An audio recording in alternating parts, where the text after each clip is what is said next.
వైఎస్ఆర్ జిల్లా జమ్మలమడుగు వైఎస్ఆర్సీపీ ఆఫీస్ వద్ద ఉద్రిక్తత నెలకొంది. జిందాల్ స్టీల్ ప్లాంట్ ప్రాంత సందర్శనకు వెళ్లకుండా పోలీసులు అడ్డుకున్నారు. వైఎస్ఆర్సీపీ ముఖ్య నేతలతో పోలీసులు వాగ్వాదానికి దిగారు. జిందాల్ స్టీల్ ప్లాంట్ సందర్శనకు అనుమతి లేదన్నారు. స్టీల్ ప్లాంట్ ను పరిశీలించి తీరుతామంటున్నారు వైఎస్ఆర్సీపీ నేతలు. తొందరగా నిర్మించండి, ఇక్కడున్న ప్రజలకు మేలు జరుగుతుంది అని చెప్పేసి మేమంతా గట్టిగా డిమాండ్ చేస్తున్నాం. అంతకు తప్పనిచ్చి ఇంకో రకం కాదు. ఎందుకంటే జగన్మోహన్ రెడ్డి గారు గతంలోనే ఇదే జేఎస్డబ్ల్యూతో వాళ్ళతోనే అదే స్టీల్ ప్లాంట్ వాళ్ళతోనే భూమి పూజ చేయడం జరిగింది. అదే కాకుండా దానికి సంబంధించిన ఇన్ఫ్రాస్ట్రక్చర్ అంతా కూడా నిర్మించడం జరిగింది. దానికి కావాల్సిన అన్ని రకాలైన జీవోలు ఇవ్వడం జరిగింది. దాదాపు 3500 ఎకరాలు దానికి అలినేట్ చేసిన కార్యక్రమం చేయడం జరిగింది. ఎందుకంటే ఈ ప్రభుత్వం రాగానే 2019 డిసెంబర్ 24వ తారీఖు సో దానికి సంబంధించి ఎందుకంటే విభజన హామీలో చట్టం ప్రకారమైనా కూడా ఈ రాష్ట్రానికి ప్రత్యేక హోదాతో పాటు ఇక్కడ స్టీల్ ప్లాంట్ నిర్మించాలన్నది విభజన చట్టం చెప్తోంది. మరి కేంద్ర ప్రభుత్వం ముందుకు రావడం లేదు. అదే కాకుండా స్టేట్ ప్రభుత్వం కూడా ముందుకు రాలేదు. గతంలో ఉన్న ప్రభుత్వాలు ఏవి ముందుకు రాని పరిస్థితి. సో ఎంత దారుణం. జగన్మోహన్ రెడ్డి గారు వచ్చిన తర్వాత ఒకవేళ వేరే ఫ్యాక్టరీలు ఏదైనా పెద్ద కంపెనీలు రాకపోయినా పర్వాలేదు, మన రాష్ట్ర ప్రభుత్వం తరపునే, ఎందుకంటే కేంద్ర ప్రభుత్వం ముందుకు రావడం లేదు కాబట్టి రాష్ట్రం తరపునే దాన్ని ఫ్యాక్టరీ నిర్మించాలా అని చెప్పేసి దృఢ సంకల్పంతో, ఎందుకంటే ఈ ప్రాంతానికి మేలు జరుగుతుంది, ఈ ప్రాంతంలోనున్న నిరుద్యోగులకు ఉద్యోగ అవకాశాలు వస్తాయి అన్న ఉద్దేశంతో 30 లక్షల టన్నుల కెపాసిటీ తోటి దాదాపు 25,000 మందికి డైరెక్ట్గా ఉద్యోగాలు వచ్చి 75,000 మందికి పరోక్షంగా ఉద్యోగాలు వచ్చే ఉద్దేశంతో దాన్ని నిర్మించాలా అని చెప్పేసి అక్కడ 2019 డిసెంబర్లో దానికి సంబంధించి భూమి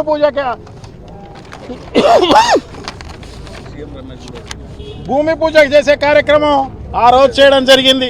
సో దానికి సీఎం రమేష్ కూడా జగన్మోహన్ రెడ్డి గారిని పొగుడుతూ ఆయన శాలువ కప్పిన ఫోటో ఇది చూడండి. ఆ రోజు ఆయన ఏపీ హైగ్రేడ్ స్టీల్ అని చెప్పేసి స్టీల్ లిమిటెడ్ అని చెప్పేసి ఒక కార్పొరేషన్ను మొదలుపెట్టి దానికి భూమి కేటాయించడమే కాకోకుండా దానికి సంబంధించిన ఇన్ఫ్రాస్ట్రక్చర్కి సంబంధించి కాంపౌండ్ వాల్ అయితేనేమి, ఎన్హెచ్ అంటే నేషనల్ హైవే 67 నుంచి దానికి కలిపేదానికి అప్రోచ్ రోడ్ అయితేనేమి, అలాగే రైల్వే లైన్కి సంబంధించి దానికి సంబంధించిన భూమి ల్యాండ్ అక్విజిషన్ చేసి రైల్వే స్టేషన్ నుంచి దానికి కనెక్షన్ ఇచ్చేదైతేనేమి, అలాగే దానికి థర్మల్ స్టేషన్ నుంచి దానికి తలవంచిపట్నం సబ్ స్టేషన్ నుంచి 220 kV లైన్ దానికి సంబంధించిన భూమి ల్యాండ్ అక్విజిషన్ చేసి ఆ లైన్కి సంబంధించి కూడా అవన్నీ కూడా దానికి శాంక్షన్ చేసిన కార్యక్రమం.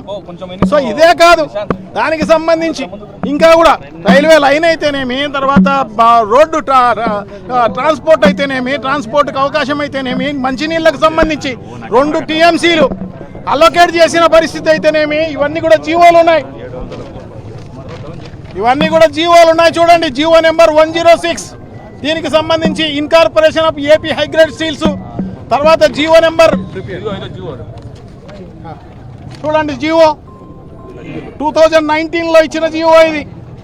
అలాగే వాటర్ అలొకేషన్ సంబంధించి 84 జీవో నెంబర్ 84. తర్వాత జీవో నెంబర్ 1447 డిసెంబర్ 13వ తారీఖు అడ్వాన్స్ పొజిషన్ దానికి హైగ్రేడ్ స్టీల్కి ఇచ్చిన పరిస్థితి అన్నమాట.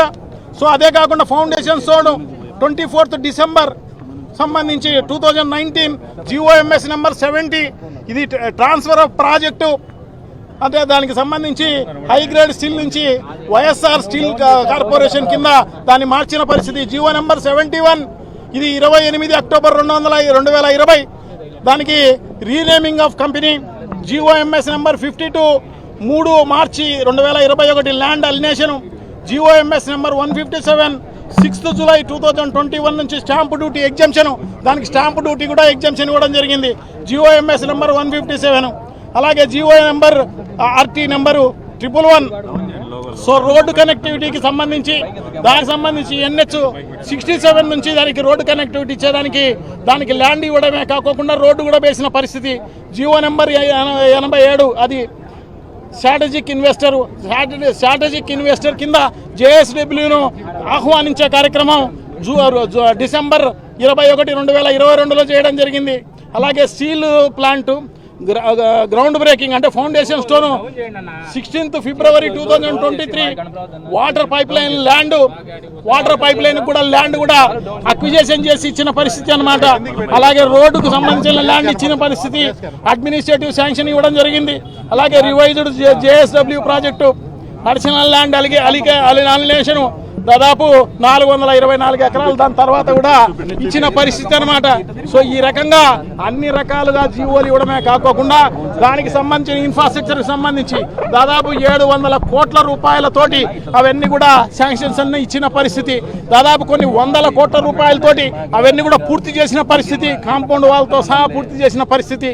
సో ఇవన్నీ కూడా ప్రజలకు చూపించాలి అన్న ఉద్దేశంతో మేము అందరికీ చూపించాలన్న ఉద్దేశంతో మేమేమో అక్కడేమే హింస చేయాలనో లేకుంటే అవన్నీ పగలగొట్టాలనో లేకుంటే నిర్మించకూడదనో ఇంకోటనో కాదు. ఖచ్చితంగా ఇది ప్రజలకు చూపించాలి. గతంలో జగన్మోహన్ రెడ్డి గారి యొక్క నికుంఠ దీక్షత ఎలా ఉంది, సో దాని ప్రకారం ఎలా చేయడం జరిగింది అని చెప్పేసి చేయడం జరిగింది. ఎందుకంటే ప్రభుత్వం వచ్చి 2019లో 6 నెలల తిరక్క ముందుగానే, ఎందుకంటే గతంలో మనం ప్రభుత్వంలో ఉన్న వాళ్ళందరినీ చూసినాం. వాళ్ళందరూ కూడా ప్రభుత్వం పోయేటప్పుడు 2019కి ముందు ఎలక్షన్కు ముందు 6 నెలల ముందు ఫౌండేషన్ ఈడ మన కంబాల్ దిన్నెలో ఊరికే ఫౌండేషన్ స్టోన్ వేసి చంద్రబాబు నాయుడు ₹1 ఖర్చు పెట్టిన పరిస్థితి లేదనమాట. కానీ జగన్మోహన్ రెడ్డి గారు చిత్తశుద్ధితో 6 నెలలు ప్రభుత్వం వచ్చిన 6 నెలలకే దాని కార్యక్రమాన్ని మొదలుపెట్టిన పరిస్థితి అనమాట. సో అదే కాకోకుండా జేఎస్డబ్ల్యూని తీసుకురావడం జరిగింది. సో ఫౌండేషన్ కూడా వేయడం జరిగింది. వాళ్ళకు కావాల్సిన అన్ని రకాలైన ఇన్ఫ్రాస్ట్రక్చర్ అంతా కూడా కల్పించడం జరిగింది. సో ఇమ్మీడియట్గా ఈ ప్రభుత్వం రాగానే, ఎందుకంటే ఈ ప్రభుత్వం రాగానే దాన్ని కంటిన్యూ చేయాల్సిన బాధ్యత ఉంది. సో కంటిన్యూ చేయకోకుండా, ఎందుకంటే కంటిన్యూ చేసింటే ఈ పాటికి అయిపోయే పరిస్థితి అనమాట. కంటిన్యూ చేయకోకుండా వాళ్ళందరినీ అధికారులందరినీ భయపడిచ్చి వాళ్ళందరినీ జైల్లో పెట్టించే కార్యక్రమం, ఎందుకంటే ఆ ఎండీని చైర్మన్ను వీళ్ళందరినీ కూడా కేసుల్లో ఇరికిచ్చే కార్యక్రమం అంతా కూడా చేసిన పరిస్థితి అనమాట. సో వాళ్ళు కూడా అందరూ భయభ్రాంతులకు గురైపోయి వాళ్ళందరూ కూడా రాని పరిస్థితి అనమాట. సో ఈ రకంగా ఇంతవరకు ఉపయోగపడకపోగా, ఎందుకంటే ఈ పాటికి నిరుద్యోగులకు సంబంధించి దాదాపు అందరికీ ఉద్యోగాలన్నీ కూడా వచ్చే పరిస్థితి ఉండింది అనమాట. సో అవి చేయకపోగా, ఎందుకంటే అదే స్థలంలో అదే మేనేజ్మెంట్ జేఎస్డబ్ల్యూతో మళ్ళీ ఇప్పుడు మొదలు పెట్టించే కార్యక్రమం, భూమి పూజ చేయించే కార్యక్రమం. ఎందుకంటే జగన్మోహన్ రెడ్డి గారు ముందుగానే స్ట్రాటజిక్ పార్ట్నర్ను తీసుకురావడం జరిగింది. సో వాళ్ళు ప్రైవేట్ వాళ్ళు కొంచెం ఎంకరేజ్ చేసింటే ఈ పాటికి వాళ్ళు కట్టిండ్రు. ప్రభుత్వానికి సంబంధించిన డబ్బులు కాదు, జేఎస్డబ్ల్యూకి సంబంధించిన డబ్బులు దాదాపు 8,800 కోట్లతో 2 ఫేజుల్లో పెట్టాలా అని చెప్పేసి వాళ్ళు పెట్టడం జరిగింది. సో దాని ప్రకారం ఈ పాటికి ఫస్ట్ ఫేజ్ అన్నా కూడా పూర్తి అయిపోయే పరిస్థితి ఉండిందన్నమాట.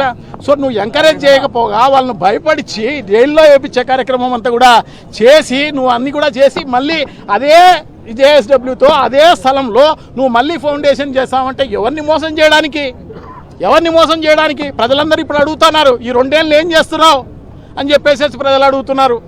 మరి వాళ్ళకి సమాధానం చెప్పాల్సిన అవసరం తప్పకుండా ఉంది.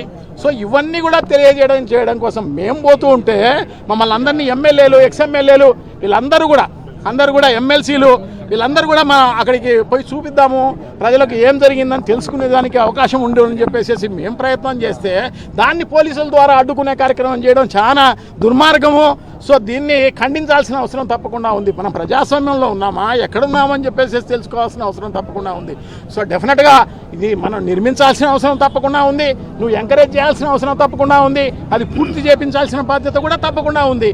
ఎందుకంటే జేఎస్డబ్ల్యూకు నువ్వు కావాల్సిన మేరకు సపోర్ట్ చేస్తే వాళ్ళే కట్టే కార్యక్రమం చేస్తారు. నువ్వు గతంలోనే చేసింటే ఈ పాటికి అయిపోయే పరిస్థితి ఉండిండు అని చెప్పి తెలియజేసుకుంటున్నాను అనమాట. సో ఇదే కాదు, నీ గతంలో నువ్వు 3 సార్లు ముఖ్యమంత్రి అయినావు, ఇప్పుడు 4వ సారి. ఈ 3 సార్లలో నువ్వు అన్ని రకాలుగా, ఎందుకంటే ఏ ఫ్యాక్టరీ నువ్వు కొత్తగా నిర్మించిన పరిస్థితి లేదు, ఉన్న ఫ్యాక్టరీలన్నీ అమ్ముకున్న పరిస్థితి అన్నమాట. స్పిన్నింగ్ మిల్లులు మొత్తం కంబైన్డ్ రాష్ట్రంలో మొత్తం స్పిన్నింగ్ మిల్లులన్నీ కూడా నీ బినామీలకు అమ్ముకున్న పరిస్థితి. అలా కాదు, షుగర్ ఫ్యాక్టరీలు అన్ని కోఆపరేటివ్ సెక్టార్లలో ఉన్న షుగర్ ఫ్యాక్టరీలన్నీ కూడా నువ్వు అమ్ముకునే పరిస్థితి అన్నమాట. అదే కాదు, పాల అన్ని పాల కేంద్రాలు కూడా అన్ని కూడా అమ్మేసిన పరిస్థితి అన్నమాట. మరిన్ని అప్డేట్స్ కోసం ఛానల్ ను సబ్స్క్రైబ్ చేయండి. నోటిఫికేషన్స్ కోసం బెల్ ఐకాన్ పై క్లిక్ చేయండి.